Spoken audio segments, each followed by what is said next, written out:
అందరికీ స్వాగతం అండి. ఈ 4వ సెషన్‌లోకి మనం శాశ్వత పరిష్కారాలు కనుక్కునేటువంటి ఈ సెషన్‌లో మనం చివరి సెషన్‌లో 3 రకాలైనటువంటి జ్ఞానాన్ని పొందే మార్గాలను చూసాం. మరి ఇవాళ మనం ఏం చూస్తామంటే 4 రకాలైనటువంటి కారణాలు చూస్తాం. ఇవైతే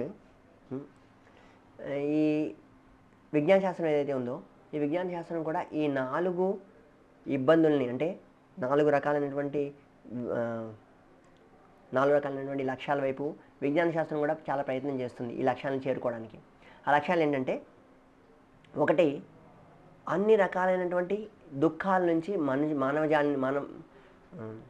అన్ని రకాలైన దుఃఖాల నుండి మానవాళిని కాపాడడానికి ప్రయత్నం చేస్తుంది. రెండవది వాళ్ళ యొక్క కంఫర్ట్స్ ఏవైతే ఉన్నాయో ఈ కంఫర్ట్స్ని పెంచడానికి ప్రయత్నం చేస్తుంది. మూడవది మనకి మన భయాన్ని దూరం చేయడానికి ప్రయత్నం చేస్తుంది. ప్రతి ఒక్కళ్ళ భయాన్ని నుంచి దూరం చేయడానికి ప్రయత్నం చేస్తుంది. ఇక నాలుగవది కొంత జిజ్ఞాస, వాళ్ళకి ఉన్నటువంటి కొంత జిజ్ఞాస గురించి ఆ విషయాల్ని తెలుసుకోవడానికి ప్రయత్నం చేస్తుంది. అయితే మనం చేసేటువంటి ప్రత్యక్షమైనటువంటి ఈ అనుమాన ప్రమాణం, ఇవి రెండూ కూడా మనం చూసాము చివరి సెషన్లో. ఇవి రెండూ కూడా ఈ 4ని పొందడానికి వాళ్ళని వివసులు చేస్తుంది అనమాట. వాళ్ళకి ఈ 4 లక్ష్యాలని పొందడం అనేది చాలా చాలా కష్టంగా ఉంది ఈ శాస్త్రవేత్తలు కూడా. సో మరి వేదాలు మాత్రం ఈ 4 ఏదైతే లక్ష్యాలు ఉన్నాయో ఈ 4 లక్ష్యాలు ఆల్రెడీ వాటిని ఎలా ఛేదించాలో వేదాలు చెప్పినాయి. సో వేదాలు పూర్తి జ్ఞానాన్ని మనకి ఇచ్చాయి. వేదాల్లో ఇక లేనిది అంటూ ఏది లేదనమాట.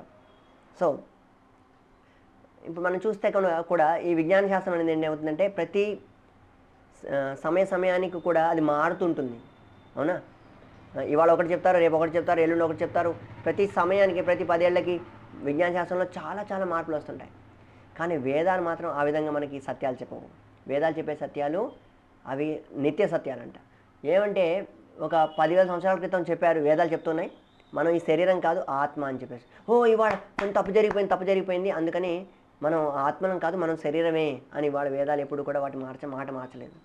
సనాతనం అంటే మొదటి నుంచి ఈ సృష్టి జరిగిన రోజు నుంచి ఈ రోజు వరకు వేదాలు చెప్పినవన్నీ కూడా నిత్య సత్యాలు. ఇవి శాశ్వతమైనటువంటి సత్యాలు.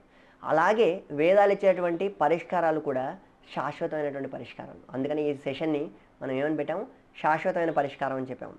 సో వేదాలు ఎప్పుడు కూడా ఇలా మనని మోసం చేయమన్నమాట. ఇదే మన వేదాలు ఎప్పటి నుంచో ఏం చేస్తున్నాయంటే మనకి సహజమైనటువంటి జీవన శైలిని మనకి నేర్పిస్తున్నాయి. కానీ ఈ విజ్ఞాన శాస్త్రం ఏం చేసింది, మనకి ఇప్పుడు ఈ రోజున సహజమైనటువంటి జీవన శైలిని లేనే లేకుండా చేసేసింది. జీవించే వ్యక్తులందరూ కూడా చాలా కృత్రిమంగా జీవిస్తున్నారు. కృత్రిమమైనటువంటి అవసరాల వైపు ఈ యొక్క 4 మనం మొదట్లో చెప్పినటువంటి 4 గమ్యాలను చేరడానికి కృత్రిమ జీవనం వైపు వాళ్ళ జీవితాన్ని తీసుకువెళ్ళారన్నమాట. సో ఇప్పుడు మనం ఏం అర్థం చేసుకోవాలంటే, ఈరోజు మనం శాశ్వతమైనటువంటి పరిష్కారాలని పొందడానికి ప్రయత్నం చేస్తున్నాం ఇవాళ ఈ సెషన్లో. దీనికి ఉదాహరణ ఏమవచ్చంటే, ఒక వ్యక్తికి ఒక చేతి మీద ఒక ఏమంటారంటే ఒక బొబ్బ వచ్చిందనుకోండి, లైక్ వాటర్ దాంట్లో మ్యూకస్ ఫిల్ అయ్యేసి ఒక చిన్న బొబ్బ వచ్చిందనుకోండి. ఆ వ్యక్తి డాక్టర్ దగ్గరికి వెళ్తాడు, ఏదో మందు ఇస్తారు, మందు పెట్టాడు, ఇక్కడ నయం అయిపోయింది. ఇంకో చోటు వస్తుంది, ఈ చేతి మీద వస్తుంది. ఇక్కడ మళ్ళీ మందు పెట్టామనుకోండి, ఇక్కడ పోతుంది. తర్వాత మళ్ళీ ఎక్కడికి వస్తుంది, మళ్ళీ ఈ మోచేతికి వస్తుంది. మోచేతి నుంచి పోతే మళ్ళీ కాళ్ళ మీద వస్తుంది. ఏదైతే ఆ నీటి బుడగ ఏదైతే ఉందో ఒంటి మీద వస్తుంది, వేడి వలన వచ్చే గుళ్ళు ఉందో, ఇది ఇంకా ఆయుర్వేదిక్ డాక్టర్ దగ్గరికి వెళ్ళాలనుకోండి. ఆయుర్వేద డాక్టర్ ఏం చేస్తాడు, నీ ఒంట్లో ఉష్ణం పెరిగింది, నీ రక్తంలో ఉన్నటువంటి ఉష్ణం పెరిగింది, లేదంటే మలినాలు ఉన్నాయి, అందుకని దానికోసం ఆ వ్యక్తికి మందు ఇచ్చాడు అనుకోండి. ఆ మందు ఏం చేస్తుంది, మళ్ళీ ఈ బొబ్బ ఏదైతే ఉందో ఇది మన ఒంటి మీద రాకుండా చేస్తుంది అన్నమాట. ఇది శాశ్వతమైనటువంటి పరిష్కారం. ఆ వైద్యుడి దగ్గరటువంటి మనకి మందు ద్వారా మన రక్తం కనుక శుద్ధి జరిగితే ఇది ఇక్కడే కాదు ఇంకెక్కడ రాదు ఒంటి మీద. ఆ విధంగా ఆ వ్యక్తి శాశ్వతమైన పరిష్కారానికి వెళ్తాడు.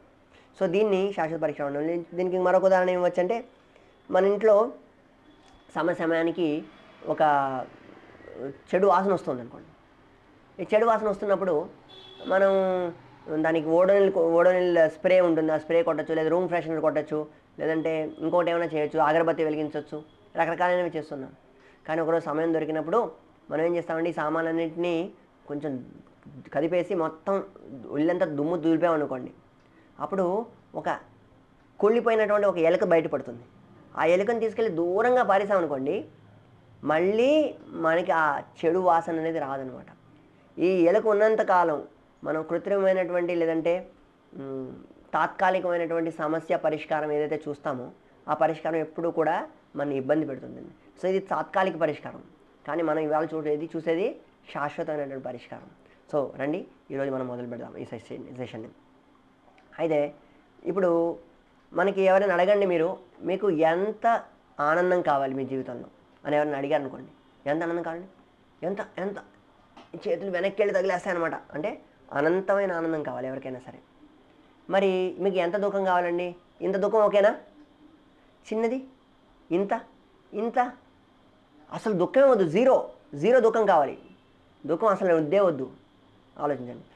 ఓన్లీ ఒక్క వేదాలు మాత్రమే మీకు ఇవ్వగలవు. ఇటువంటి శాశ్వతమైనటువంటి ఆనందాన్ని వేదాలు మాత్రమే చూపించగలవు. మీకు ఈ విజ్ఞాన శాస్త్రం కానివ్వండి, మరేదైనా పద్ధతి కానివ్వండి, తాత్కాలిక సమస్య పరిష్కారం మాత్రమే చూపిస్తుంది. సో మరి ఆ వేదాలు చూపించే పరిష్కారంలోకి వెళ్దాం. మొట్టమొదట మనం ఈ రోజున 3 భాగాలు చూస్తాం మనం ఈ సెషన్లో. ఈ 3 భాగాల్లో మొదటిది జీవితంలో నిజమైన సమస్య ఏంటి. ముందు సమస్యని మనం శోధిద్దాం, మన సమస్య ఏంటి. ఇక రెండవది తాత్కాలిక పరిష్కారం, సైన్స్ ఏదైతే ఉందో లేదా టెక్నాలజీ, ఆధునిక విజ్ఞాన శాస్త్రం ఏదైతే ఉందో అది దానికి ఇచ్చేటువంటి ఆ సమస్యకి ఇచ్చేటువంటి సమాధానం ఇచ్చుద్దాం. ఆ సమాధానం ఎలా పనిచేయదో మనందరికీ తెలుసు. దాని తర్వాత వైదిక పరిష్కారాల గురించి చూద్దాం. సో దీంతో మనం సెషన్ని ముగిస్తాం. సో ఈ 3 విషయాలు మనం ఇవాళ నేర్చుకుంటాం. ఆ 3 వీటిని కింద ఉన్నాయి, కింద ఒక్కొక్కటి హైలైట్ అయ్యి మనం ఒక్కొక్కటి చూద్దాం. మొట్టమొదటిది జీవితంలో నిజమైనటువంటి సమస్యల్ని మనం చూద్దాం. ఈ సమస్యలు ఏంటి? ఈ సమస్యలకి కొంతమంది జీవితం సమస్య ఏంటంటే అడిగామనుకోండి, వాళ్ళు చెప్పచ్చు, రకరకాల సొల్యూషన్ చెప్పచ్చు. ఆకులు సరిగ్గా లేదు, ఉద్యోగం లేదు, కుటుంబ సమస్యలు ఉన్నాయి, డబ్బులు లేవు, ఆనందంగా లేదు, పరీక్షల వైఫల్యం అని, ప్రియురాలు లేదు. ఇవన్నీ కూడా ఏదో ఒక వ్యక్తికి సమస్య కావచ్చు, కానీ అందరికీ సమస్య, ప్రతి ఒక్కరి సమస్యలు కాదు. మరి నిజమైన సమస్యలు ఏంటి? ఇవి నిజమైన సమస్యలు కాదు. మరి నిజమైన సమస్యలు మనం ఎలా చూద్దాం? ఈ సమస్యలు ఈ 3 కింద లక్షణాలు మనం చెప్పేటువంటి లక్షణాలు ఉన్నట్టయితే ఆ సమస్యని నిజమైన సమస్యగా మనం అంగీకరించవచ్చు అనమాట. ఏంటంటే నిజమైన సమస్య మొదటిది, ఇది అందరికీ కామన్ ప్రాబ్లం అయి ఉండాలి. మొట్టమొదటిది అందరికీ కామన్ సమస్య అయి ఉండాలి. రెండవది, దీన్ని ఎవరు కోరుకోకూడదు. కొంతమంది సమస్యలను కూడా కోరుకునే వాళ్ళు ఉంటారు, దీన్ని ఎవరు కోరుకోకూడదు. ఇక మూడవది, దీన్ని ఎవరు నివారించకుండా ఉంటే కనుక దాన్ని నిజమైన సమస్యగా మనం తేల్చవచ్చు. ఉదాహరణ చూడండి, ఒక వ్యక్తి చాలా అందంగా లేడనుకోండి, మరొక వ్యక్తి అందంగా ఉండొచ్చు, అది అందరి సమస్య కాదు. అవునా కదా? సో కొంతమందికి ఈ డయాబెటీస్ ఉండొచ్చు, ఆ డయాబెటీస్ అనేది అందరి సమస్య కాకపోవచ్చు, ఇంకొకరికి వేరే ప్రాబ్లం ఉండొచ్చు. మరి కొంతమంది ఏం చేస్తారు, ఈ సమస్యకి సమాధానం గురించి వెతుకుతుంటారు, దానికి సమాధానం వెతుకుతుంటారు. ఇంకొంతమంది ఏం చేస్తుంటారు, వాళ్ళు ఒక సిగరెట్ తాగుతుంటారు, నేను ఈ సిగరెట్ స్మెల్ ఏదైతే ఉందో అది నాకు నచ్చట్లేదు, అందుకని ఇంకా తాగేవాడు సిగరెట్ స్మెల్ నచ్చుతుంది, ఆ వ్యక్తికి నచ్చుతుంది. అంటే అందరికీ ఇటువంటి సమస్య లేదు. అప్పుడు అంటే ఆ సిగరెట్ తాగేవాడికి నచ్చుతున్న ఆ పొగ అనేది నాకు నచ్చటం లేదు, అది నా సమస్య, నా ఒకటి సమస్య, అందరికీ సమస్య కాదు అది. అదేవిధంగా కొంతమంది ఎంత తీవ్రమైనటువంటి సమస్య అంటే దాన్ని ఎవరు నివారించలేకుండా ఉండాలన్నమాట. ఎవరైనా సరే వాళ్ళు దాన్ని నివారిద్దామని అనుకుంటున్నా సరే నివారించలేనటువంటి పరిస్థితుల్లో ఉండాలి. అప్పుడే అది నిజమైన సమస్యగా మనం చూడొచ్చు అనమాట. సో జీవితంలో 4 నిజమైన సమస్యలు ఉన్నాయి. ఇది 13వ అధ్యాయం, భగవద్గీతలో 13వ అధ్యాయంలో చెప్తారనమాట. జన్మ మృత్యు జరా వ్యాధి దుఃఖ దోషాను దర్శనం, ఇది చెప్తారనమాట. ఏమని చెప్తారంటే దీనికి ఈ నిజమైన సమస్యని మనం వెతకడంలో ఒక మంచి స్టోరీ ఉంది. ఈ గౌతమ బుద్ధుడి స్టోరీ. ఈ గౌతమ బుద్ధుడు ఏం చేస్తాడంటే చిన్న సిద్ధార్థుడు అనమాట. ఇంతకుముందు బుద్ధుడు కాకముందు ఈ వ్యక్తి పేరు సిద్ధార్థుడు. సిద్ధార్థుడు వాళ్ళ నాన్నగారు తన బంగారపు మంచం మించి కాలు కింద పెట్టినా సరే మక్మల్ క్లాత్ తోటి ఎప్పుడూ ఆయన కాళ్ళకి ఎటువంటి దెబ్బ తగలకుండా మొత్తం జీవితం అంతా చూసుకున్నాడు. కానీ ఈ వ్యక్తి యుక్త వయసుకు వచ్చాడు. యుక్త వయసుకు వచ్చిన తర్వాత ఏం చేయమనుకున్నాడంటే, నేను ఈ ప్రపంచాన్ని చూడాలనుకున్నాడు. ఈ ప్రపంచం ఈ అంతఃపురంలో చాలా బాగుంది, నేను బయట ఉన్న ప్రపంచాన్ని కూడా చూద్దాం అనుకున్నాడు. సరే, తన ఒక మంత్రిని రథసారథిగా చేసుకొని ఈ గౌతమ బుద్ధుడు బయటికి వెళ్ళాడు అనమాట. మొట్టమొదటిది ఆయన వెళ్ళినప్పుడు ఒక స్త్రీని చూశాడు. ఆ స్త్రీ పెద్ద పొట్టతో నడుస్తూ ఉందన్నమాట, కష్టపడుతూ నడుస్తూ ఉందన్నమాట. చూసి అడిగాడు అనమాట, ఏంటిది, ఎందుకని ఆ స్త్రీ ఈ విధంగా పెద్ద పొట్ట ఎందుకు అయిపోయింది, ఏమైపోయింది పొట్టకి అని అడిగాడు. ఈ స్త్రీ గర్భవతి, లోపల ఒక చిన్న శిశువు ఉన్నాడు, ఆ శిశువు పెరుగుతూ ఉన్నాడు, ఆ శిశువు తర్వాత బయటకు వస్తాడు. శిశువు, దీన్ని ఏమంటారు, దీన్నే జన్మం అంటారు, నువ్వు కూడా అలాగే పుట్టావు అని మంత్రి చెప్పాడనమాట. నిజమా? 9 నెలలు గర్భంలో శిశువు చాలా చాలా ఇబ్బంది పడతాడని చెప్పేసి ఆ మంత్రి చెప్తున్నాడు. అవునా, ఇది నాకు ఎప్పుడు తెలియదు అన్నాడు. సరే అని కొంత ముందుకు వెళ్ళిన తర్వాత ఒక వ్యక్తి ఒక కర్ర పట్టుకొని దగ్గుతూ వంగిపోయి వేలాడబడుతూ నిలబడలేనటువంటి పరిస్థితుల్లో ముందుకు వెళ్తూ ఉన్నాడు అన్నమాట. అదేంటి, ఈ వ్యక్తి ఎందుకు ఈ విధంగా వెళ్తున్నాడు అని చెప్పేసి మంత్రిని అడిగాడు మళ్ళీ. దీన్ని వ్యాధి అంటారు, ఈ వ్యక్తి ముసలివాడు అయిపోయాడు, చాలా ఏజ్ వచ్చేసింది, దానికి వయసు వచ్చేసింది. వయసు వచ్చిన వాళ్ళు ఎవరైనా సరే ఈ విధంగానే కర్ర పట్టుకొని నిలబడలేనటువంటి పరిస్థితుల్లో వణికిపోతూ నడవాల్సి వస్తుంది, దీన్ని ముసలితనం అంటారని చెప్పాడు.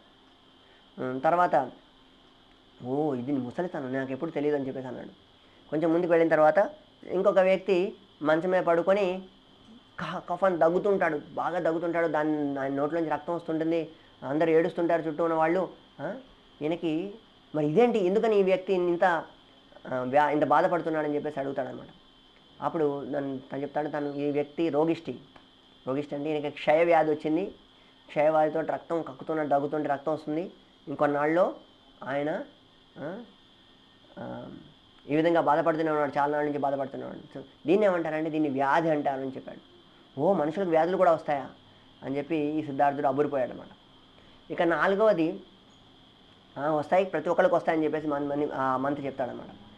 తర్వాత 4వది, కొంత ముందుకు వెళ్ళిన తర్వాత ఒక వ్యక్తి ఒక మంచమే పడుకొని ఉన్నాడు, ఆ వ్యక్తి 4 మోసుకొని వెళ్తున్నారు అనమాట. రామ్ నామ్ సత్య హే, రామ్ నామ్ సత్య అని తీసుకుని వెళ్తున్నారు. ఏంటి వీళ్ళు ఈ విధంగా తీసుకుని వెళ్తున్నారు, ఎందుకంటే పడుకున్నాడు, వీళ్ళందరూ ఎందుకు మోసుకెళ్తున్నారు? ఆ వ్యక్తి ఇప్పుడు మరణించాడు, మృత్యువాత పడ్డాడు. ఈ మృత్యు అనేది అందరినీ కబళించి వేస్తుంది. నువ్వు నేను అందరం ఈ విధంగా ఏదో ఒక రోజున 4 చేత ఇలా మోయించుకొని శ్మశానానికి వెళ్ళాల్సిందే అని చెప్పాడు. దీన్ని మృత్యు అంటారు, అందరూ మృత్యువాత పడతారని చెప్పేసి ఆ మినిస్టర్ చెప్పాడనమాట. ఈ విధంగా సిద్ధార్థుడు ఈ 4 రకాలైనటువంటి ఇబ్బందుల్ని, నిజమైనటువంటి ఇబ్బందుల్ని తెలుసుకున్నాడు. ఏంటి ఆ ఇబ్బందులు అనేది మనం చూస్తాం. ఇబ్బందులు ఏంటో, ఈ 4 ఇబ్బందులను ఎవ్వరూ కోరుకోరు. ఈ 4 ఇబ్బందులు అందరికీ వస్తాయి. జన్మ, మృత్యు, ముసలితనం, వ్యాధి, ఈ 4 అందరికీ తప్పనిసరిగా వస్తాయి.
అంటే ఎవరికైనా పిల్లవాడు పుట్టినప్పుడు తల్లి నరకమైన వేదన అనుభవిస్తుంది. కానీ పిల్లవాడు అంతకంటే ఎక్కువ వేదన అనుభవిస్తాడు. తల్లి చెప్పగలదు దాని బాధని, తన భర్తకు కానీ డాక్టర్ కానీ చెప్పగలదు. కానీ పిల్లవాడు ఎవరికి చెప్పలేడు కూడా, చెప్పలేనటువంటి అంత బాధ. మరి వృద్ధాప్యం, ఎంతో అందమైనటువంటి ఇటువంటి శరీరాలు ఏమవుతాయి, ఒకసారి యవ్వనంగా ఉన్నటువంటి శరీరాలు ఈ విధంగా మారిపోతాయి. ఎంతో అందమైనటువంటి శరీరాలు, జిమ్లో కండలు పెంచినటువంటి శరీరాలు తర్వాత ఇలా అవ్వాల్సిందే. ఎప్పటికీ యవ్వనంగానే ఉండాలని కోరుకుంటాం, కానీ అతి త్వరగా మనకు వృద్ధాప్యం అనేది మొదలవుతుంది. మరి వృద్ధుల వల్ల ఎవరు కోరుకోరు. వృద్ధాప్యం వల్ల భయం వల్లే ఏం జరుగుతుంది, ఈ సౌందర్య పరిశ్రమ అనేది ఎంతో వర్ధిల్లుతూ ఉందన్నమాట.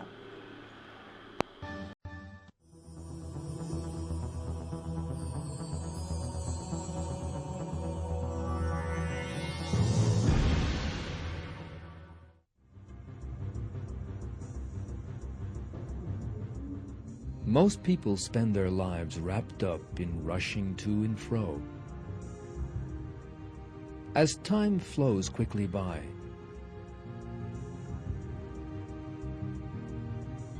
days, months, and years rush by in the blink of an eye. Yet for some reason, people try to ignore this fact.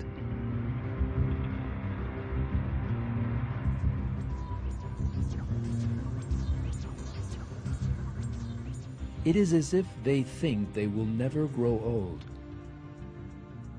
Yet the days of youth that they so fondly imagine will never end are really very short. Almost everyone realizes that he will grow old one day. Yet young people always feel that those days are very far off. They refuse to accept that they will one day be old, weak, and helpless.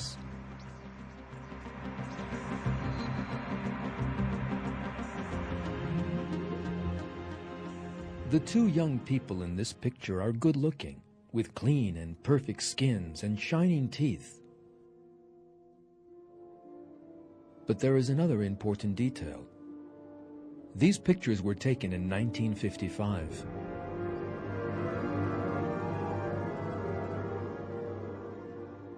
When this picture was taken, these two were most probably not giving any thought to the fact that they would one day grow old. Yet some 50 years or more have now gone by, and nothing remains of the youth and beauty in the picture.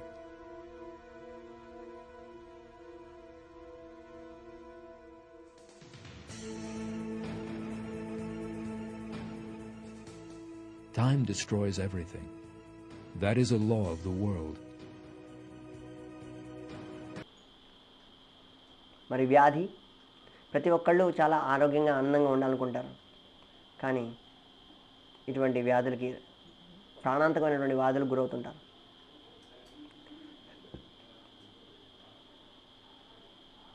మరి మరణం చివరికి ఈ మరణ సమయంలో ఈ విధంగా చెప్పారన్నమాట. ఎప్పుడైతే ఈ మరణ సమయంలో ఆత్మ భయం అంటే బలవంతంగా శరీరం నుంచి వేరు చేయబడుతుంది. ఇది గరుడ పురాణం నుంచి చెప్పారన్నమాట. ఈ శ్లోకం ఏదైతే ఉందో, ఓ Garuda, at the hour of death approaches by chance certain disease rises up in the head. ఈ విధంగా ఈ వ్యక్తిలో ఆ మరణ సమయం వచ్చేసరికి ఏదో ఒక వ్యాధి పేరుతోటి తన జీవితంలోకి వస్తుంది. ఆ వ్యక్తి ఆ విధంగా మరణాన్ని సంభవిస్తుంది. ఇది చాలా చాలా దేహాన్ని వదిలిపెట్టేటువంటి విషయం ఏదైతే ఉందో ఇది చాలా దుఃఖకరమైనటువంటి విషయం అన్నమాట. ఆ వ్యక్తి చాలా బాధపడతాడు. ఆ వ్యక్తి కళ్ళు ఉబ్బిపోతాయి, గ్రంథులన్నీ కఫంతో నిండిపోతాయి, తర్వాత గొంతు దగ్గర గరగర అనేది మొదలవుతుంది. చాలా దయనీయంగా ఏడుస్తూ మరణిస్తాడన్నమాట ప్రతి వ్యక్తి.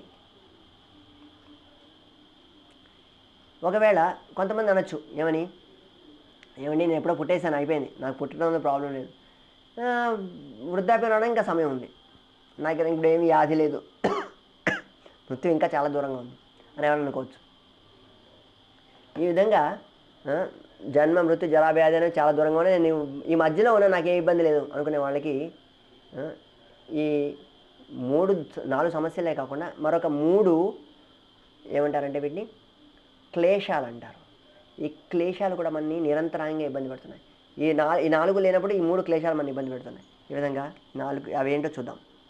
వాటిని మీ కింద ఇచ్చిన పట్టికలో చూడండి. ఈ పట్టికలో ఉన్న ఉదాహరణ జాబితాలో నింపాలి. ఆ ఉదాహరణతో నింపాలి అన్నమాట ఆ జాబితాని. మీ సొంత మనస్సు శరీరం కారణంగా కొన్ని ఇబ్బందులు పడుతుంటాం మనం, మన యొక్క సొంత మనస్సు శరీరం ద్వారా. మరి ఇతర జీవరాశుల కారణంగా కూడా మనం ఇబ్బందులు పడుతుంటాం. తర్వాత ప్రకృతి వైపరీత్యాల పరంగా కూడా మనం చాలా ఇబ్బందులు పడుతుంటాం. దీనికి అన్నిటికీ ఉదాహరణలు ఉన్నాయండి మన దగ్గర. మేము కొన్ని ఉదాహరణలు పెట్టాము ఇక్కడ. ఏమిటి? నేను తలనొప్పిగా ఉంది, ఒత్తిడి, నిరాశ, ఒంటి నొప్పి, ఆత్మహత్య ఆలోచనలు, ఇవన్నీ కూడా మన మనస్సు మన శరీరం ద్వారా వచ్చే ఇబ్బందులు అన్నమాట.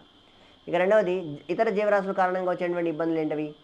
అవి పురుగు కాటు కానివ్వండి, దోమలు కానివ్వండి, పాము కాటు కానివ్వండి, పోరాటాలు కానివ్వండి, బ్యాక్టీరియా, వైరస్, జంతువులు దాడి చేయడం, దొంగతనాలు, ఇవన్నీ కూడా వేరొక వ్యక్తుల ద్వారా, ఇతర జీవరాశుల ద్వారా మనకు వచ్చేటువంటి ఇబ్బందులు అన్నమాట. ఇక మూడవది ప్రకృతి వైపరీత్యాల కారణంగా, 3వ కేటగిరీ సునామీ, భూకంపం, వరదలు, సుడిగాళ్ళు, కరువు, ఇవన్నీ కూడా ప్రతి ఒక్కళ్ళని ఇబ్బంది పడి ఎవరు వీటిని నిజమైన సమస్యలు అంటే ఎవరు వీటిని సమస్యలు కాదనలేరు. వీటిని వీళ్ళని ఎవరు కూడా అధిగమించలేరు అనమాట. ఈ 3 ఏదైతే పరిస్థితులు ఉన్నాయో వాటిని కూడా పూర్తి చేస్తాయి అన్నమాట. ఇవి మరి ఇవే ఏమంటారంటే వీటిని క్లేశాలు అంటారు. ఆధ్యాత్మిక క్లేశం శరీరం మరి మనస్సు ద్వారా ఆత్మిక మనలో ఉన్నటువంటి మనస్సు, మన శరీరం ఏదైతే ఉందో మనకే ఇబ్బందిని కలిగిస్తుంటాయి అన్నమాట. దీన్ని అందుకని ఆత్మిక క్లేశం అంటారు. మరి రెండవది ఆది భౌతిక క్లేశం. భౌతికం అంటే ఇంకొక భౌతిక శరీరం ద్వారా ఇంకొక భౌతిక శరీరం తీసుకున్న వ్యక్తి మనకు ఒక సమస్యని ఇస్తుంటాడు అనమాట. దాన్ని ఆది భౌతిక క్లేశం అంటారు. ఇక మూడవది ఆది దైవిక క్లేశం. దైవిక క్లేశం అంటే దేవతల ద్వారా ఇచ్చేటువంటి సమస్యలు అనమాట. ఒక సునామీ వచ్చినా, లేదంటే ఒక సుడిగాలు వచ్చినా, ఏమొచ్చినా సరే అవన్నీ కూడా ప్రకృతి వైపరీత్యాల ద్వారా వస్తాయి. అది ఉన్నతమైనటువంటి దేవతలు ఇవ్వడం ద్వారా వస్తున్నాయి అన్నమాట. మనం దాన్ని తుఫాన్ వచ్చింది అనుకోండి చెప్తారు ఆ వాతావరణ శాఖ వాళ్ళు, కానీ వాళ్ళు ఆ తుఫాన్ని ఆపగలరా? వాళ్ళ తరం కాదు. సో ఈ విధంగా ఆ 3 క్లేశాలు అనేవి కూడా మనని ఇబ్బంది పెడుతున్నాయి నిరంతరాయంగా. సో మొదటిది ఆధ్యాత్మిక క్లేశం అంటే శరీరం మరియు మనస్సు ద్వారా వచ్చేటువంటి కష్టాలు, రకరకాల కష్టాలు. ఇండియా టుడేలో యువతలో ఆత్మహత్య రేట్లు 25 సంవత్సరాల్లో 3 రెట్లు పెరిగిపోయినాయని చెప్పాను. ఎందుకని? సమస్య లేకుంటే వాళ్ళు ఆత్మహత్య చేసుకుంటారండి. విద్య, ఒత్తిడి, కుటుంబ మధ్య లేకపోవడం, ఇవన్నీ మిగతా రకరకాల ఒత్తిళ్ళు. ఇది ఆధ్యాత్మిక క్లేశం. రెండోది ఆది భౌతిక క్లేశం. టెర్రరిస్టుల ద్వారా, పాముల ద్వారా, మరొక వ్యక్తి ద్వారా, దొంగల ద్వారా, అంటే రకరకాల అదర జీవుల ద్వారా, దోమల ద్వారా మనకి రకరకాల కేసులు కూడా వస్తుంటాయి అన్నమాట. దీన్ని అది భౌతిక క్లేశం అంటారు. మూడవది అది దైవిక క్లేశం. చూడండి చాలా వెరైటీస్ అండ్ డేంజర్స్ ఉన్నాయి. భూకంపం రావడం, సునామీ రావడం, లేదా టొర్నడోలు రావడం అంటారు ఈ పాశ్చాత్య దేశాల్లో అయితే.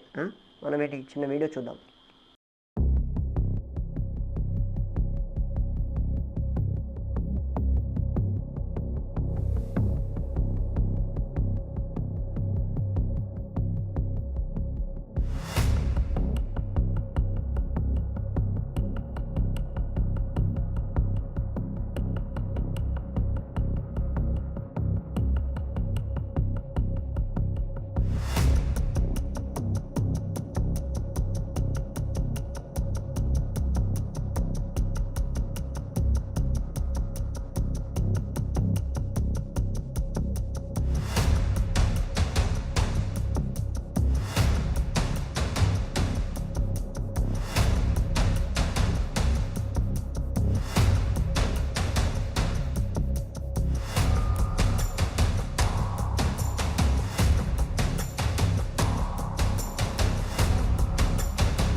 భూకంపాలు, తర్వాత ఇవన్నీ కూడా ఇవి నిజంగా అవి జరిగే సమయంలో కొన్ని పరిస్థితుల వల్ల రికార్డ్ చేయబడినటువంటి వీడియో అనమాట. ఇవన్నీ నిజాలు అనమాట. సో మరి మొదట సమస్య ఏంటో చూసాం. ఈ 4 రకాలైనటువంటి ఇబ్బందులు, తర్వాత 3 రకాలైనటువంటి క్లేశాలు, వీటిని మనం చూసాం. మరి వీటికి సైన్స్, మన ఏదైతే విజ్ఞాన శాస్త్రం ఉందో, విజ్ఞాన శాస్త్రం మనకి ఏ విధమైనటువంటి పరిష్కారాన్ని ఇస్తుంది? జనమృతి జరా వ్యాధికి, తర్వాత ఆధ్యాత్మిక, ఆది భౌతిక, ఆది దైవిక క్లేశాలకి. సో సైన్స్ ఏం చెప్తుందో చూద్దాం. సైన్స్ ఏం చేస్తుందంటే మీకు చూడండి, ఎంత వైద్యశాస్త్రం ఎంత అభివృద్ధి చెందినంటే, ఎంత సాంకేతిక పరిజ్ఞానం అభివృద్ధి చెందినప్పటికీ కూడా కొత్త కొత్త వ్యాధులు అనేవి వస్తున్నాయి అన్నమాట. అలానే అంత పెద్ద మంచి మందులు, అన్నీ అంత మంచి డాక్టర్లు వీళ్ళంతా ఉన్నా కూడా అయినా సరే మృత్యువు కూడా వస్తుంది. అవునా? అంతకుముందు చూసాం సార్స్ అనే వ్యాధి చాలా మొత్తం ప్రపంచాన్ని గబళించేసింది. ఆ తర్వాత చికెన్ గున్యా వచ్చింది, తర్వాత డెంగ్యూ వచ్చింది, తర్వాత ఇప్పుడేమో కరోనా వచ్చింది, ఇంకా రకరకాలైనటువంటి వ్యాధులు, ఎయిడ్స్ వచ్చింది, చాలా మనిషిని కుదిపేసింది. సో ఈ విధంగా రకరకాలైనటువంటి కొత్త కొత్త సమస్యలు వస్తూనే ఉన్నాయి. వీటన్నిటికీ సమాధానమైనటువంటి హాస్పిటల్స్ అన్నీ ఉన్నా సరే, అతి బెస్ట్ హాస్పిటల్లో కూడా ఇంకా అత్యంత ఉన్నతమైనటువంటి వైద్యులున్నా సరే, అత్యంత ప్రామాణికమైనటువంటి ఈ మందులున్నా సరే, అక్కడ కూడా మృత్యువాత పడుతున్నారు. అటువంటి హాస్పిటల్, అటువంటి డాక్టర్ల దగ్గర ఉంటూ అంత మంచి బెస్ట్ ఆఫ్ ద మెడిసిన్ తింటూ కూడా చాలామంది మృత్యువాత పడుతున్నారు. అయినా సరే ఎంత అభివృద్ధి చెందిన మన జీవితం అనేది, అంటే మన వైద్య సిద్ధాంతం అనేది ఎంత అభివృద్ధి చెందినా సరే ప్రతి ఒక్కళ్ళు మృత్యువుకి దగ్గరికి వెళ్ళాల్సిందే. ఇది చూడండి, మహమ్మద్ అలీ అనేటువంటి ఈ ఛాంపియన్ హెవీ వెయిట్ బాక్సింగ్ ఛాంపియన్షిప్లో 4 సార్లు ఒలింపిక్స్లో గోల్డ్ మెడల్ సంపాదించాడు. అని ఏమన్నాడు? ఐ ఆమ్ ద గ్రేటెస్ట్ అనేవాడు అనమాట. విన్ అయ్యేసి గేమ్ ఐఎమ్ ద గ్రేటెస్ట్ అనేవాడు అనమాట. ఆ తర్వాత ఇదే వ్యక్తికి, మహమ్మద్ అలీకి, పార్కిన్సన్ అనే వ్యాధి వచ్చిందన్నమాట. ఆ వ్యాధితో మరణించాడు ఆయన. యాక్చువల్గా ఆ వ్యాధి ఉన్ననాళ్ళు ఈ ఒలింపిక్ ల్యాంప్ని ఎత్తలేకపోయాడు. దాన్ని వదిలేసేయండి, ఈ కాఫీ కప్ ఉంటుంది కదా, వేడి కాఫీ కప్పు, దాన్ని ఎత్తలేకపోయాడు అనమాట. సో ఇంత గొప్ప గొప్ప వ్యక్తులు కూడా ఎందుకని ఈ విధంగా బాధపడుతున్నారు? చాలామంది ఏమంటారంటే, అరే మీకు నొప్పి వచ్చిందా, పెయిన్ కిల్లర్ ఉంది, పెయిన్ కిల్లర్ వేసుకోండి. అయితే ఇలా అనిపిస్తుంది మనకి, ఈ మందు వేసుకోవడం వల్ల నొప్పిపోయింది, అదే దానికి సమాధానం అనిపించవచ్చు. కానీ అది తాత్కాలికమైనటువంటి సమాధానం. ఫర్సే ఈ విజ్ఞాన శాస్త్రం అనేది ఈ వ్యాధికి ఒక ఫుల్ స్టాప్ పెట్టగలదా? ఇది నిజమైనటువంటి ప్రశ్న. వ్యాధి అనేటువంటి విషయానికి ఫుల్ స్టాప్ పెట్టగలదా? దీన్ని పెట్టలేదు. ఏదో ఒక వ్యాధి కంటిన్యూస్గా ఈ మన వాళ్ళని చాలా ఇబ్బంది పెడుతూనే ఉంది.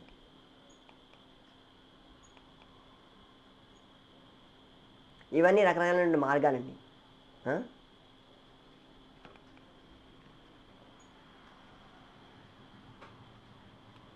సో మార్టిన్ లూథర్ కింగ్ ఏమన్నాడంటే, మనం ఒక పక్షిలాగా ఆకాశంలో ఎగరగలుగుతున్నాం, ఒక చేపలాగా నీటి అంతరంగంలో మనం ఏం చేస్తున్నాం, ఈదుతున్నాం. కానీ ఒకటే ఏం చేయలేకపోతున్నాం అంటే, ఒక మనిషిలాగా ఈ భూమి మీద బతకలేకపోతున్నాం. ఎందుకంటే మనమే తయారు చేసినటువంటి ఇంత కాలుష్యము, ఇంత నీటి కాలుష్యం, భూమి కాలుష్యం, గాలి కాలుష్యము, తర్వాత ఈ శబ్ద కాలుష్యము, ఈ అన్ని కాలుష్యాలతోటి మనం మనిషిలాగా జీవించలేకపోతున్నాం. ఇక్కడ చూడండి ఎంత పెద్ద సమస్య. ఇది ఈ స్లైడ్లో మీరు చూసినట్టు ఒక 6 మిలియన్లు టైర్లుతో కూడినటువంటి ఒక పర్వతమే తయారైంది. ఇది టైర్ల పర్వతం అనమాట.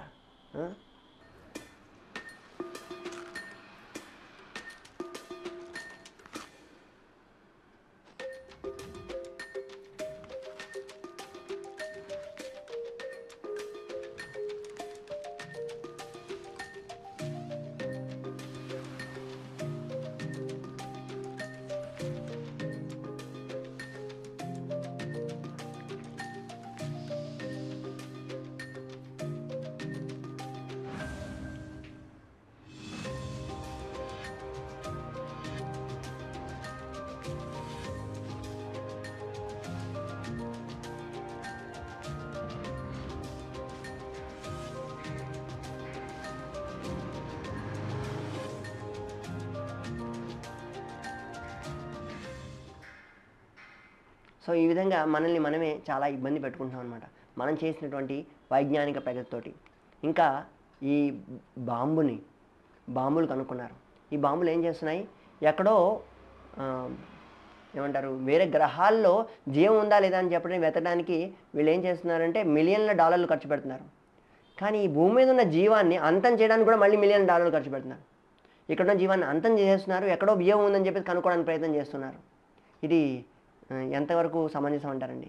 విజ్ఞాన శాస్త్రం ఏం చేస్తుంది, బాంబును కనుక్కున్న తర్వాత మొదటి ప్రపంచ యుద్ధానికి రెండవ ప్రపంచ యుద్ధానికి జరిగినటువంటి నష్టంతో పోలిస్తే రెండింటి మధ్య మొదటి ప్రపంచ యుద్ధం చాలా మేలు అనిపించింది.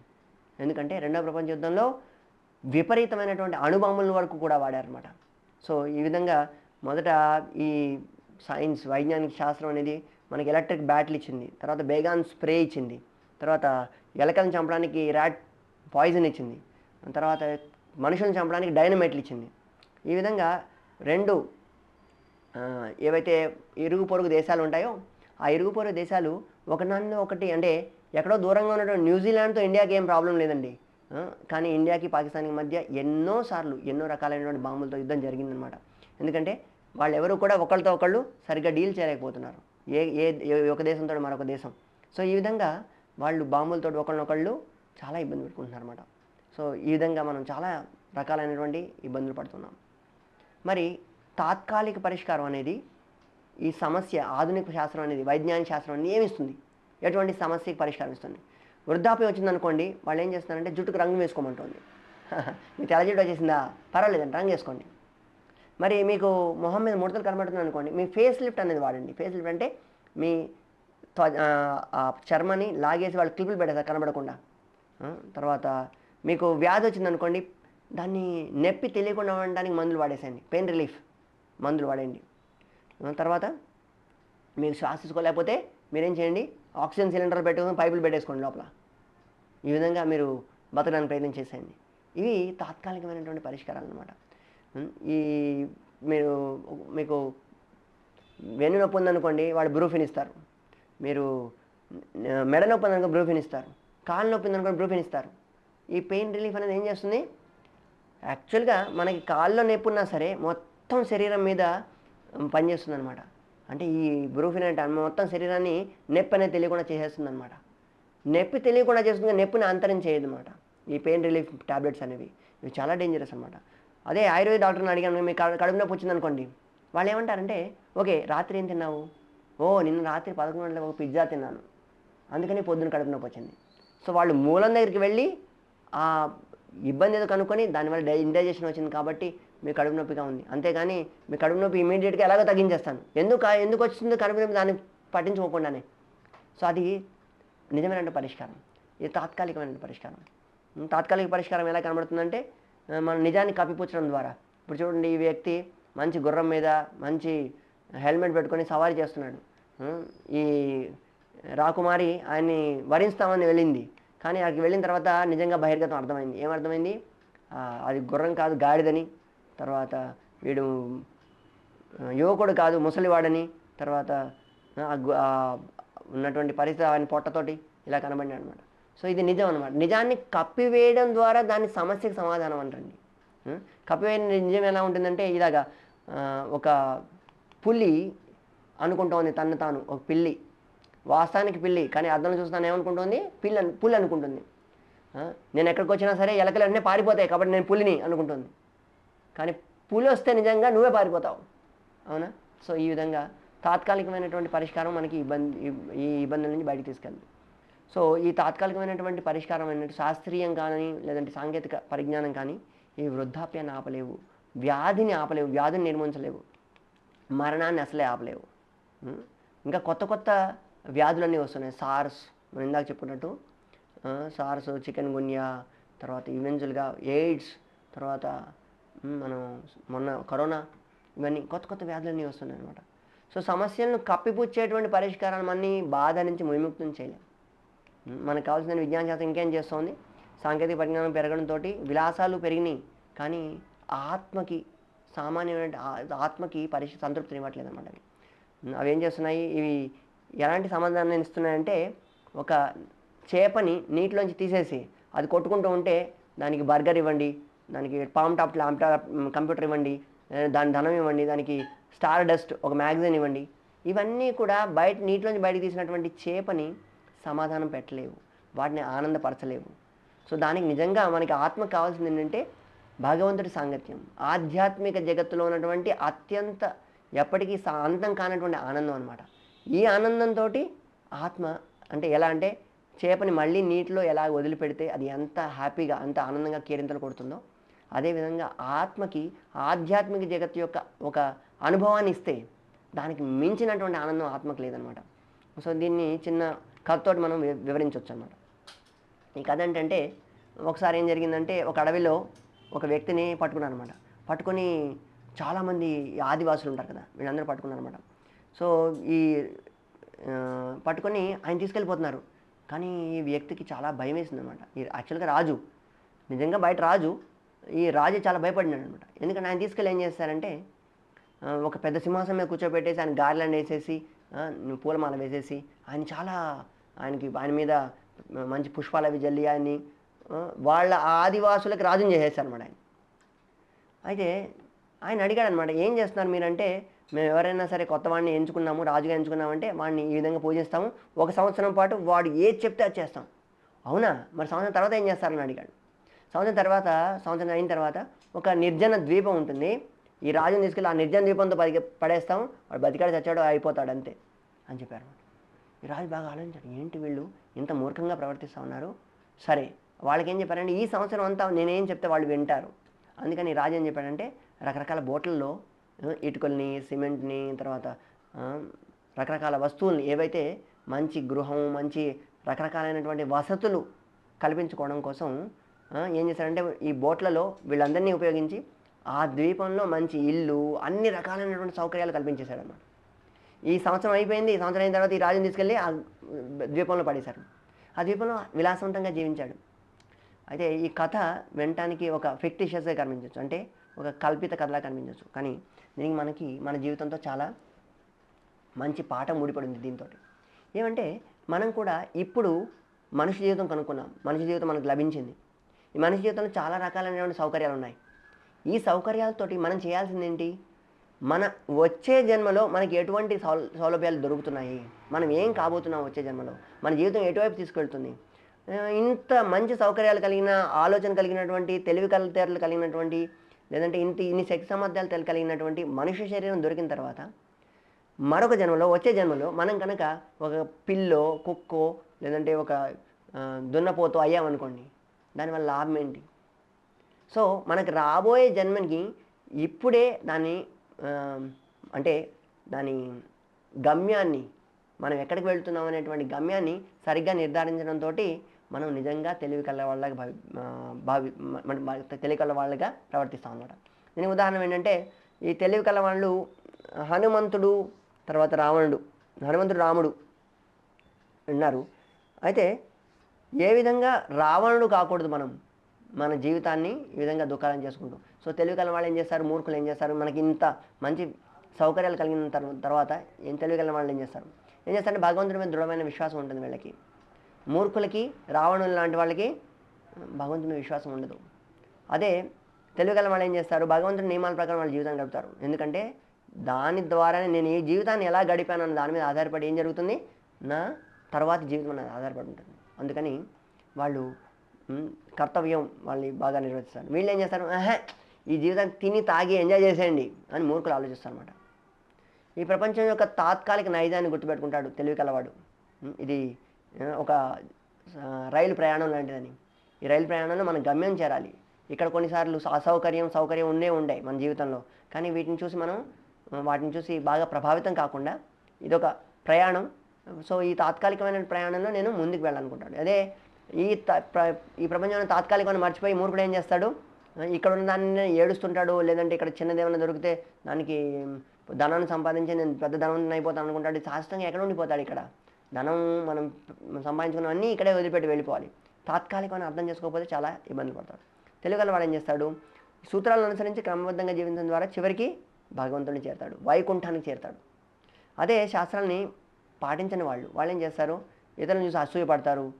వాళ్ళు ఎటువంటి క్రమబద్ధీకరణ లేనటువంటి జీవితం, అంటే ఎటువంటి క్రమశిక్షణ లేనటువంటి జీవితం జీవిస్తారు వాళ్ళు, జీవించి వాళ్ళు నరకానికి వెళ్తారు. చూడండి, ఈ ప్రయాణం, మన జీవితం అనేది ఒక ప్రయాణం లాంటిది. ఈ ప్రయాణంలో మన చుట్టూ ఉన్న వాళ్ళని చూసి మురిసిపోవడం కానీ, మన చుట్టూ ఉన్న వాళ్ళని చూసి ఇబ్బంది పడడం కానీ చేయకూడదు. ఎందుకంటే సమయం వస్తే వీళ్ళంతా వెళ్ళిపోతుంటారు, ఇక్కడ వాళ్ళు అక్కడికి వెళ్ళిపోతుంటారు. అహాని అహాని భూతాని గచ్చంతి యమాలయం శేషస్థావరం ఇచ్చంతి కిం ఆశ్చర్యం అతఃపరం. ఇది యుధిష్ఠిర మహారాజుని యక్షుడు అడిగిన ప్రశ్నకి సమాధానంగా ఇచ్చాడు. దీని గురించి ఒక షార్ట్ కూడా చేస్తాము. సో ప్రతి క్షణం ఎన్నో వేల కోట్ల జీవులు అనేవి నశిస్తూ ఉన్నాయి. మనం కూడా మన సమయం వచ్చినా మనం నశించిపోతాం. కానీ మిగతా వాళ్ళు ఇక్కడ ఎవరైతే ఉన్నారో వాళ్ళందరూ ఏం ఆలోచిస్తున్నారు? నేను ఎప్పటికీ ఇక్కడ ఉండిపోతాను, నాకు ఈ మృత్యు అనేది రాదు అని చెప్పేసి ఆలోచిస్తున్నారు. సో ఇది అంతకంటే ఆశ్చర్యకరమైన అద్భుతమైన విషయం ఇంకోటి లేదని చెప్పేసి. సో మనం చూసుంటాం, ఒక మందుల బాటిల్ తీసుకున్నాం అనుకోండి, ఆ బాటిల్లో మ్యానుఫ్యాక్చరింగ్ డేట్ ఉంటుంది, దాంతోపాటు ఎక్స్పైరీ డేట్ ఉంటుంది. అలాగే మనం పుట్టినప్పుడే మన మ్యానుఫ్యాక్చరింగ్ డేట్, మన బర్త్ డేట్తో పాటు డెత్ డేట్ కూడా రాస్తుంది అన్నమాట. ఏదో ఒక రోజు మనం తప్పనిసరిగా అంతం అవ్వాల్సింది. ఒక 70-80 ఏళ్ళు ఇక్కడ జీవిస్తాము, ఆ తర్వాత ఇక్కడ నుంచి వదిలి వెళ్ళిపోతాం అనమాట. సో అందుకని మూర్ఖుల్లాగా చిన్న చిన్న వాటిని చూసుకొని మన జీవితంలో ఆనందం, అమిత ఆనందం పొందేయటం, లేదంటే కొంచెం చిన్న చిన్న కష్టాలను చూసి మనం చాలా ఇబ్బంది పడిపోవడము, లేదంటే ప్రతిదీ తాత్కాలికం చూస్తూ సత్యాన్ని విశ్వసించకుండా ఉండడం, లేకపోతే పాపకృత్యాల్లో పరమాల జీవితాన్ని ఇబ్బంది పెట్టుకోవడం, లేకపోతే అనియంత్రిత ఇంద్రియాలతో భగవంతుడి సూత్రాలని ఉల్లంఘించడం, అంటే మన రీతి రివాజులను ఉల్లంఘించడం. ఇలా చేయడం వల్ల ఏం జరుగుతుంది? మనం ఈ విధంగా భావిస్తాం. ఇలా చేయడం వల్ల ఏం జరుగుతుంది? మనం కూడా మేకలాగా, ఇక్కడ చూడండి, ఇక్కడ ఒక మనిషికి పశువుకి తేడా ఇదేనండి. మనిషికి ఇప్పుడు చూడండి, మనం ఒక 10 మంది ఉన్నాము, ఒక 10 మంది నలుగురు గదిలో ఉన్నారనుకోండి. రెండో రోజు నలుగురు లేరు, ముగ్గురే ఉన్నారు. మూడో రోజు ముగ్గురు లేరు, ఇద్దరే ఉన్నారు. వెంటనే ఏమొస్తుంది ప్రశ్న? ఎక్కడికి వెళ్ళిపోయాడు వీడు? నలుగురు ఉన్నాం కదా, ముగ్గురం ఎందుకు అయ్యాము అని వెంటనే అమ్మో ఇక్కడ ఏదో జరుగుతుందని చెప్పి పారిపోతాం అక్కడి నుంచి. అక్కడ ఉండరు ఎవరు. కానీ ఇప్పుడు చూడండి, ఇవి మేకలు ఎంత మూర్ఖమైనవి. అక్కడ 10 మేకలను కట్టి మంచి గడ్డి వేశారనుకోండి, వాటికి అవి మేస్తూ ఉంటాయి. ఒకటి రోజు ఒక మేకని, రెండో రోజు రెండో మేకని, మూడో రోజు మూడో మేకని మీరు తీసుకెళ్ళి దాన్ని ఏం చేస్తుండండి, వాటిని వధిస్తుండండి. కానీ ఈ మేకలకి ఎప్పటికీ అర్థం కాదు, నాకు మంచి తిండి దొరుకుతూ ఉంది, ఇది రుచికరమైన ఆహారం దొరుకుతూ ఉంది, సో దాన్ని ఎందుకని నేను బయటికి వెళ్ళాలి, నేను ఇక్కడే ఆనందంగా ఉన్నానని చెప్పేసి అనుకుంటే కానీ దాని మృత్యు వచ్చేస్తుంది. మరి శాశ్వతమైనటువంటి పరిష్కారాలు ఏంటి? వైదిక జ్ఞానం ఏం అందిస్తోంది మనకి? ఆ సమస్యల పరిష్కారం చూద్దాం. ఇక్కడ రెండింటి సమాధానం ఇస్తుంది ఈ శాశ్వతమైనటువంటి జ్ఞానం, వైదిక జ్ఞానం. మొదటిది, ఇక్కడ నేను ఎందుకు బాధపడుతున్నాను, ఈ జీవితంలో, ఈ ప్రపంచంలో నేను ఎందుకు ఇంత బాధను అనుభవిస్తున్నాను. రెండవది, ఈ జీవితం యొక్క లక్ష్యం ఏంటి. ఈ 2 ప్రశ్నలు కనుక మనం ఈ వైదిక శాస్త్రం నుంచి మనం అర్థం చేసుకోగలిగితే మన జీవితం యొక్క ఫేస్ మారిపోతుంది అన్నమాట, మన జీవితం యొక్క రూపం మారిపోతుంది. ఈ 2 ప్రశ్నలు. ఇక్కడ నేను ఎందుకు బాధపడుతున్నాను అనే ప్రశ్నకి మనం ఎందుకు బాధపడతామండి? మనం 3 రకాల క్లేశాల ద్వారా మనం ఈ జీవితంలో బాధపడుతున్నాం, అవునా కదా? సో ఈ వ్యక్తి చూడండి, ఈ పిల్లవాడు ఇంటి దగ్గర నుంచి పారిపోయి ఎక్కడో ఒక రోడ్డు పక్కన, లేదంటే ఒక చూరు కింద, అంటే ఇంటికి ఉన్న చూరు కింద కూర్చొని జీవిస్తూ ఉన్నాడు. ఇక్కడ ఏం చేస్తున్నాడు? ఇంటి దగ్గర ఉన్న తల్లిదండ్రులను వదిలేసి వచ్చేసాడు. ఇంటి దగ్గర తల్లిదండ్రులు భోజనం ఇచ్చేవాళ్ళు, పడుకోవడానికి మంచి బెడ్ ఇచ్చేవాళ్ళు, అన్ని రకాల సౌకర్యాలు ఇచ్చేవాడు. కానీ ఇక్కడికి వచ్చేసి రావడం వల్ల ఇప్పుడు దుఃఖానికి కారణమే అనమాట. అదేవిధంగా ఈ వ్యక్తి యాక్చువల్గా ఈ పిల్లవాడు అనేవాడు ఒక మిలియనీర్ కొడుకై ఉండొచ్చు, కానీ అది మర్చిపోయి ఇంత ఇబ్బందులు పడుతున్నాడు. కానీ అదే మనం కూడా అటువంటి లక్ష్మీపతి భగవంతుడి పిల్లలమండి. మనం ఆధ్యాత్మిక జగత్తును వదిలేసి మనం ఇక్కడికి వచ్చామన్నమాట. అందువల్లనే మనం ఇన్ని బాధలకు గురవుతున్నాం. మళ్ళీ మన ఆధ్యాత్మిక జీవనాన్ని కనుక మనం మొదలుపెట్టి అటువంటి వైకుంఠాన్ని కనుక మనం ఇక్కడ మనం అనుభవం చేయగలిగితే మన ఈ జీవితం అంతంలో తప్పనిసరిగా మళ్ళీ భగవంతుడి వైకుంఠానికి వెళ్ళిపోతాం అనమాట. సో అదే ఈ జీవితం యొక్క లక్ష్యం అనమాట. మరి జీవితం యొక్క లక్ష్యం ఏంటి? జీవితం యొక్క లక్ష్యం ఈ విధంగా మనం ఈ శరీరంలో రకరకాల వాసాంశ జీర్ణాన్ని యథావిహ చాలా శరీరాలతో తీసుకుంటూ ఉన్నాం. నవాని గ్రహణాతి నిరూపణాన్ని, చిన్నపిల్లవాడి శరీరం నుంచి యుక్త వయసు, ముసలివాడు, తర్వాత మృత్యువు, మళ్ళీ ఇంకొక శరీరం తీసుకుంటున్నాం. దీన్ని ఏమంటారు? పునర్జన్మ అంటారు. మరి ఇది శరీరం కేవలం ఒక చొక్కా లాంటిది అని అర్థం చేసుకొని ఈ జీర్ణమైన దేహాన్ని వదిలేసి మనం నూతన దేహాన్ని గ్రహిస్తాం. మరణ సమయంలో ఏం జరుగుతుంది? మన సమయంలో ఈ సూక్ష్మ శరీరం ఉంది కదా, మనకి రెండు రకాలైన శరీరం చూసాం మనం. మన ఈ కనబడేటువంటి శరీరం ఏదైతే ఉందో ఈ శరీరం ఏం జరుగుతుంది, ఇది పంచభౌతిక మూలకాలతో తయారు చేయబడింది. మన సూక్ష్మ శరీరం ఉంది, మనసు బుద్ధి అహంకారం అనేవి. ఇవి దేంతో తయారు చేయబడి ఉన్నాయి, అవి మనస్సు బుద్ధి అహంకారం అనే సూక్ష్మమైనటువంటి వస్తువులతో తయారు చేయబడినాయి. ఈ లోపల మనం ఇంతకుముందే చూసాం, మనం మొదటి సెషన్లోనే ఏం చూసాము, బహిరంగ శరీరము, అంతరంగమైన శరీరం ఒకటి, సూక్ష్మ శరీరం అన్నాం. ఆ తర్వాత ఆ లోపల ఆత్మ ఉంది. సో ఈ మరణ సమయంలో ఏం జరుగుతుందంటే ఈ బహిరంగమైన శరీరం వదిలిపోతుంది, సూక్ష్మ శరీరం అనేది ఆత్మను తీసుకొని మరొక శరీరంలో ప్రవేశిస్తుంది. కర్మణ దైవనిత్రేణ జంతుర్దేహోపతయం. ఆ సూక్ష్మ శరీరం దాంతో వెళ్తుందనమాట. తనకి తీరనటువంటి కోరికలు, తర్వాత బుద్ధి, తర్వాత అహంకారం, ఇవన్నీ కూడా ఆ వ్యక్తిని మోసుకెళ్తాయి అనమాట, ఆత్మని మోసుకెళ్తాయి మరొక శరీరంలోకి. సో మనం ఏం చేయాలంటే ఈ బహిరంగమైనటువంటి శరీరం అనేది మారుతూ ఉంటుంది. ఇక్కడ చూసినాము మనం, సైకిల్ నుంచి స్కూటర్ నుంచి కారు నుంచి ఏరోప్లేన్ వచ్చాడు. సో బహిరంగమైనటువంటి శరీరము డార్విన్ చెప్పినట్టు కాకుండా శరీరం అనేది మారకుండా ఈ వ్యక్తి ఒక శరీరం నుంచి మరొక శరీరాన్ని మారుతున్నాడు. అంటే ఒక వాహనం నుంచి ఇంకొక వాహనానికి ఎలా మారాడు ఇక్కడ ఒకే వ్యక్తి, ఆడ కూర్చున్న వ్యక్తి. సో మనం రకరకాలైనటువంటి శరీరాలు మారుతున్నాం. సో ఈ విధంగా మారుతున్నటువంటి ఒక శరీరం నుంచి మరొక శరీరం, చివరికి ఈ శరీరం కనుక ఈ శరీరం ఏ ప్రాతిపదికన ఇంకొక శరీరానికి వెళ్తుంది, కృష్ణుడు క్లియర్గా చెప్పాడు భగవద్గీతలో. యం వాపి స్మరన్ భావం త్యజత్యంతే కలైవరం తం తమేవైతి కౌంతేయ తదా తద్భావ భావిత. ఏదైతే మనం మనం చనిపోయే సమయంలో ఏదైతే గుర్తు చేసుకుంటామో ఆ భావనాన్ని అనుసరించి మరొక దేహం అనేది మనకు దొరుకుతుంది. చూడండి, ఇప్పుడు ఎలా అంటే ఈ ఐఐటీలో చదువుతున్న స్టూడెంట్స్ వాళ్ళు ఎప్పుడు ఏం చేస్తారంటే రాక్ మ్యూజిక్ వింటూ ఉంటారు అన్నమాట.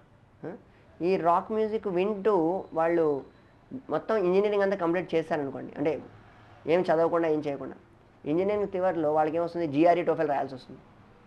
ఆ జిఆర్ఈ టోఫెల్కి వాళ్ళకి ఎటువంటి ప్రిపరేషన్ చేయలేదు, అంటే ఎటువంటి తయారీ చేయలేదు.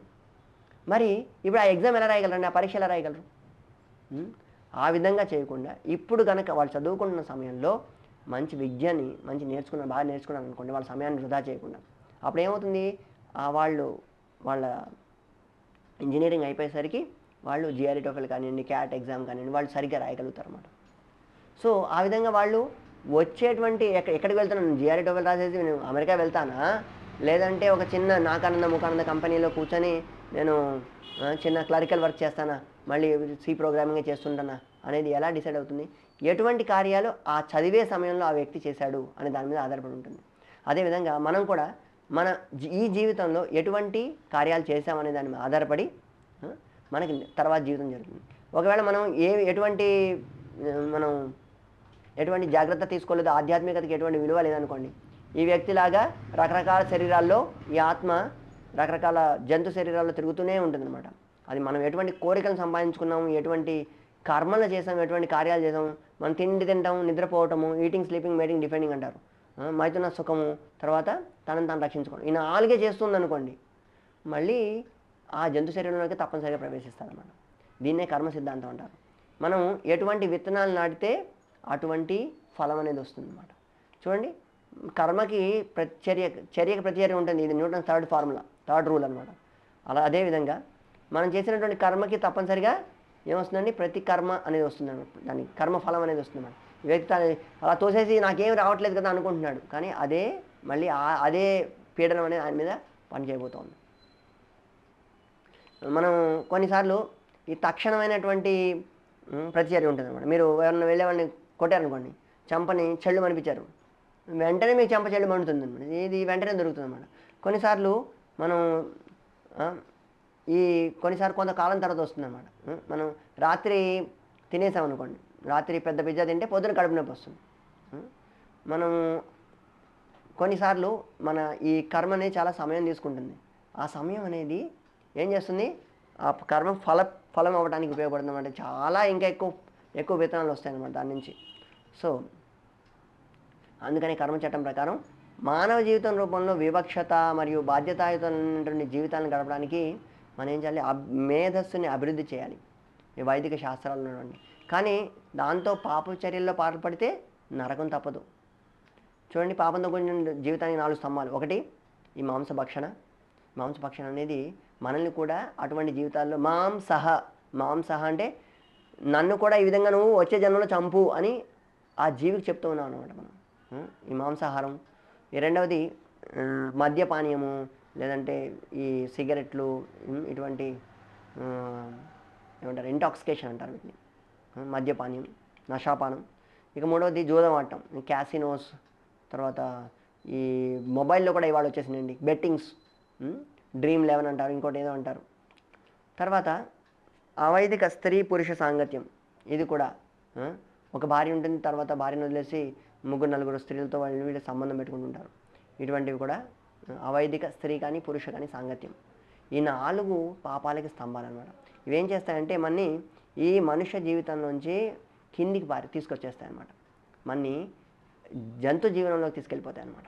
చూడండి, ఎవరైతే ఎటువంటి వస్తువులను పడితే అటువంటి వస్తువులు తినేవాళ్ళని, వాళ్ళకి అంటే ఇప్పుడు ఈ మాంసాహారం బాగా ఇష్టపడే వాళ్ళని, వాళ్ళకి వచ్చే జన్మలో మనిషి శరీరం ఎందుకండి, ఎందుకంటే మనిషి శరీరంలో అయితే వండి తినాలి, అందుకని వాళ్ళకి పులి శరీరం దొరుకుతుంది. పచ్చి మాంసాన్ని డైరెక్ట్గా ఒక దుప్పి మీద మీరు అది అటాక్ చేస్తే తినేయచ్చు అనమాట. అందుకని అది మంచిది కదా. అందుకనే ఇటువంటి ఎవరైతే నిద్రపోతుంటారో, తీవ్రంగా నిద్రపోతుంటారో, ఎప్పుడు నిద్రకి అట్రాక్ట్ అయిపోతుంటారు, వీళ్ళకి ద్రవ వెలుగుబంటి శరీరం ఇవ్వబడుతుంది అన్నమాట. ఎందుకని ద్రవ వెలుగుబంటి ఏం చేస్తుంది, 6 నెలలు నిద్రపోతుంది సంవత్సరంలో. అదే ఎవరైతే వాళ్ళ శరీరాన్ని ఎక్స్పోజ్ చేస్తుంటారో, ఇలాగా సినీ తారలలో ఎవరిని ఇలాంటి చేస్తుంటారు వీళ్ళు, సో వాళ్ళకి వృక్షాల శరీరం ఇవ్వబడుతుంది. ఎందుకు వాళ్ళకి బట్టలే ఉండవు అనమాట. ఎండకి వానకి మీ శరీరాన్ని ఎక్స్పోజ్ చేస్తూనే ఉండొచ్చు మొత్తం జీవితం అంతా. సో ఈ విధంగా మనం భగవంతుడి నియమాల్ని అనుసరించి మనం కనుక పాటిస్తే, మన జీవితాన్ని గడిపితే కనుక నిరాడంబరంగా, త్యాగంతో, అంటే మరొకళ్ళకి ఏమైనా సహాయం చేస్తూ, తర్వాత జ్ఞానంతో మంచి పుస్తకాలు, భగవద్గీత, రామాయణం వీటిని చదువుతూ, తర్వాత సాధువుల సాంగత్యంలో ఉన్నాం అనుకోండి, ఇలాంటిది ఇలా మన జీవితం ఈ 4 మనం జీవిస్తే అప్పుడు ఏమవుతుంది, మనం భగవంతుడి లోకానికి వెళ్ళగలం అనమాట. అప్పుడు ఆ లోకానికి వెళ్ళిపోయిన తర్వాత అక్కడ అందరికీ భగవంతుడు లాంటి శరీరం లభిస్తుంది అనమాట. అది ఎటువంటి శరీరం అంటే సచ్చిదానంద శరీరం అనమాట. అక్కడ వ్యాధులు ఉండవు, పుట్టుకుండదు, ఎటువంటి మరణం ఉండదు, వృద్ధాప్యం అనేది ఉండదు. ఇది శాశ్వతమైనటువంటి సొల్యూషన్. మళ్ళీ వెనక్కి రామంత యద్గత్వా నని వర్తంతే తద్ధామం పరమమ్మ కృష్ణుడు చెప్పారనమాట. ఈ ABCD సూత్రాలు, మొదటిది భక్తుల సాంగత్యంలో ఉంటాం, అసోసియేషన్ అనేది ఇంపార్టెంట్, అంటే చాలా ఇంపార్టెంట్. రెండవది పుస్తకాలు, ఎటువంటి పుస్తకాలు చదువుతున్నాం, మనం భగవద్గీత లాంటి పుస్తకాలు చదివితే మనం మేధస్సు అనేది ఏం జరుగుతుంది, మనం వచ్చే శరీరాన్ని మనం ఆధ్యాత్మిక శరీరం తయారు చేసుకుంటున్నాం. ఈ జపం చేయడం అంటారు, భగవంతుడి నామాన్ని జపం. ఇది హిందువుల్లో, క్రిస్టియన్స్లో, ముస్లిమ్స్లో అందరూ చేస్తుంటారు. వీళ్ళు హేల్ మేరీ చేస్తుంటారు, 99 నామాలు, అల్లా నామాలు జపం చేస్తుంటారు ముస్లిమ్స్ కూడా. ఈ జపం చేయడం అనేది అందరిలో కామన్. తర్వాత ఆహారం, భగవంతుడికి అర్పించినటువంటి పౌష్టికమైన ఆహారాన్ని మనం, అది కూడా వెజిటేరియన్ ఆహారాన్ని మనం తీసుకున్నాం అనుకోండి, అంటే శాకాహారాన్ని తీసుకున్నాం అనుకోండి, అది కూడా మనకి మన చైతన్యాన్ని వృద్ధి చేసుకోవడానికి చాలా ఉపయోగపడుతుంది. ఇక 5వది సేవ, భగవంతుడికి కీర్తన ద్వారా, లేదంటే మరొక విధంగా భగవంతుడికి పూలమాల వేయటం ద్వారా, నేను భగవంతుడికి మంచి నైవేద్యం పెట్టడం ద్వారా, ఏదో ఒక సేవ, భగవంతుడికి సంబంధించిన సేవ. ఈ చేయడం వల్ల ఏమవుతుంది, మనం నెమ్మదిగా భగవంతుడి వైపు ఉన్నటువంటి ఆధ్యాత్మిక నిత్యాన్ని ఎక్కుతాం అన్నమాట. ఆధ్యాత్మిక గురువుని స్వీకరించడము, వేదాలను చదవడము, నిరాడంబరంగా జీవించడం, ఇంద్రియ నిగ్రహం, ఆధ్యాత్మిక జ్ఞానం, ఇవన్నీ ఈ సోపానాలు కన్నా మనం ఎక్కితే మనం ఈవెన్చువల్గా భగవద్ధానికి వెళ్తాం. కృష్ణుడు చెప్తున్నాడు, మాముపేత్య పునర్జన్మ దుఃఖాలయం శాశ్వతం నాప్నుమంతి మహాత్మానః సంసిద్ధిం పరమాం గతాః. ఎవరైతే ఈ మళ్ళీ భగవంతుడి నామాల్ని, అంటే ఈ జీవితంలో, ఇచ్చిన జీవితంలో భగవంతుడి సేవ చేస్తారో, ఈ ABCD ఈ ఫార్ములను ఫాలో అవుతారో, మళ్ళీ ఈ దుఃఖాలయం అశాశ్వతం, ఇక్కడ దుఃఖాలతో కూడినటువంటి అశాశ్వతమైన ఈ లోకానికి వాళ్ళు రారు. నాప్నుమంతి మహాత్మనః సంసిద్ధిం పరమాం గతాః, వాళ్ళు నా దగ్గరికి వచ్చేస్తారు, ఆధ్యాత్మిక లోకానికి వచ్చేస్తారు, కృష్ణుడు చెప్తున్నారు అన్నమాట. ఈ విధంగా. సో సారాంశం ఏంటంటే ఈ సెషన్లో అసతోమా సద్గమయ, తమసోమా జ్యోతిర్గమయ, మృత్యోర్మా అమృతంగమయ అని చెప్పారు అనమాట. అసతోమా అంటే ఈ అశాశ్వతమైనటువంటి అసత్ శరీరం నుంచి సత్గమయ, సత్ శరీరం అది ఆధ్యాత్మిక లోకానికి వెళ్ళమని. తమసోమా జ్యోతిర్గమయ, ఎటువంటి ఆత్మజ్ఞానం లేనటువంటి ఈ తమస్సు అంటే అంధకారం నుంచి జ్ఞానంలోకి వెళ్ళమని. మృత్యోర్మా అమృతంగమయ, చనిపోయినప్పుడు ఈ శరీరం మళ్ళీ చనిపోకుండా అమృతంగమయ, ఆధ్యాత్మిక లోకానికి వెళ్ళి ఎప్పటికీ మరణం లేనటువంటి ఆ లోకంలో జీవించమని. సో ఈ విధంగా సారాంశం ఏంటంటే సమస్యలు ఉన్నాయి, రకరకాల సమస్యలు మనం ఇబ్బంది పడుతున్నాం. ఈ సమస్యలకి ఈ శాస్త్రీయ విజ్ఞానం ఇచ్చేటువంటి పరిష్కారం ఏదైతే ఉందో ఇవి స్టాప్ గ్యాప్ సొల్యూషన్స్ అంటారు. ఇవి పర్మనెంట్ సొల్యూషన్స్, అంటే శాశ్వతమైన సమాధానాలు కాదు. కానీ వైదిక జ్ఞానం అనేది మనకి శాశ్వతమైన సమాధానాన్ని ఇస్తుంది. సో దీంతో మనం ఈ సెషన్ని ఎండ్ చేస్తున్నాం. మీకు ఎవరికైనా ప్రశ్నలు ఏమైనా ఉంటే మీరు తప్పనిసరిగా లింక్ని కింద ఉన్న లింక్ని లేదంటే కమెంట్స్లో రాయొచ్చు. మీ ఈ సెషన్కి సంబంధించిన క్విజ్ లింక్ కూడా ఇదే డిస్క్రిప్షన్లో, ఈ వీడియో డిస్క్రిప్షన్లో పొందుపరచబడి ఉంటుంది. అక్కడ మీరు క్లిక్ చేసి ఈ ఎగ్జామ్ అంటే క్విజ్, దీనికి చాలా సులభమైనటువంటి 10-15 ప్రశ్నలని మీరు సమాధానం ఇవ్వచ్చు. So thank you very much. మీకు ప్రశ్నలు ఏమైనా ఉంటే సమాధానం చెప్పడానికి మేము జూమ్లో ఉన్న వాళ్ళకి సిద్ధంగా ఉన్నాం. హరే కృష్ణ. శ్రీల ప్రభుపాదికి జై.